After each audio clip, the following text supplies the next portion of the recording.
Okay, so there are two times in the party that we specifically need to talk about ourselves, and I know that a lot of people mash this two bits into one massive bit, but I believe it's more effective if you separate the two parts and have two specific times.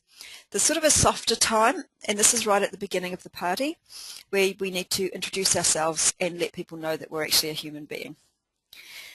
The second time is a little bit later on, and it only works once they've fallen in love with your products, they like you, they feel comfortable with you, they trust you, they know that you're genuine. If you do this part too early, it won't work. So we need the introduction and we need the commercial break. Just remember that we are not selling tickets to our entire life story. We need to remember that as riveting as our life might be, to others it just might be a little bit boring in parts. So once again, I know I've said this before, but I really want this to, I want to make sure that you know that I'm trying to get this across.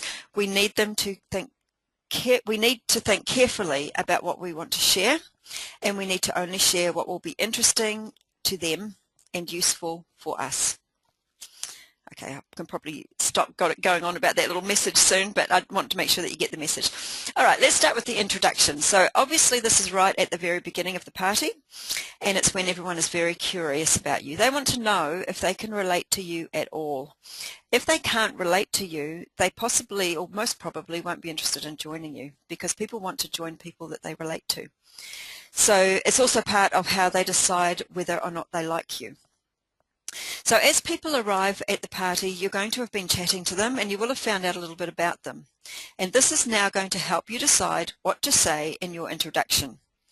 There's absolutely no point talking about your small children at preschool if the group that you're talking to are young professional women who don't have any children yet.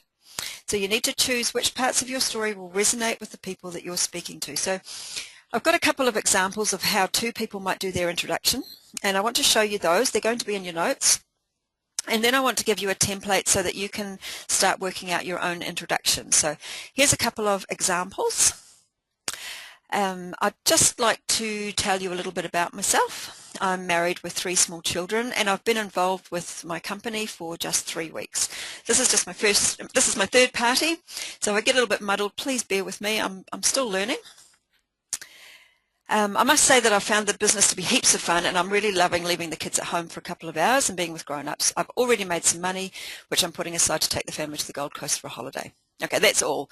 And reading it out, it doesn't sound, I mean, it obviously sounds a bit stilted reading it out, but if you're saying something like this at the party and you're just giving a couple of points about yourself, that's all they need to know, and they're happy, they're satisfied. You've got a family, you're new in the company, and you want to go to the Gold Coast. Pretty much that's all they need. Okay, so next one. This is a different one. I've been working in an office for 5 years. In that time, I had my 3 children in childcare, and I felt like I never saw them.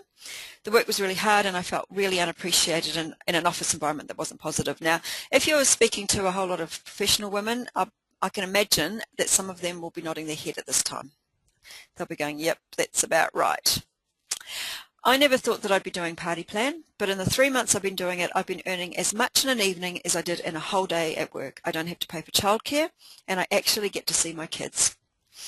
The best thing for me is being around such positive people who really appreciate my efforts. So you've touched on a couple of little buttons there, and I would have chosen those little buttons based on the chat that I'd had with people beforehand.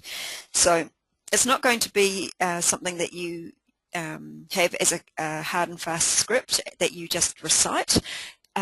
In time, you'll actually start doing this without even thinking about it. Okay, so in working out your introduction, it's important to think of a range of things that you could say so that you have some to choose, so you can pick out 1 or 2 when you want to make it appropriate for the group. And what I want to do now is just give you a couple of minutes to jot down the answers to some questions I'm going to put up here. If we don't do it now, it's going to be really difficult for you to get to it later. We all know what life's like. We might as well do it now while we're thinking about it. So I'm going to put some questions up, and I just want you to jot them down, and you won't get it finished. Well, you probably won't get it finished, but at least it gets the juices flowing, it gets you started thinking about it, and it'll make it a little bit easier later on. So here are the questions. What's your family situation? What were you doing before you joined your company? What did you like or dislike about what you were doing before this? And what is it about this business that's different to that? And I think if you can make some really short comments about this that are relevant to the people there, that's a really good introduction.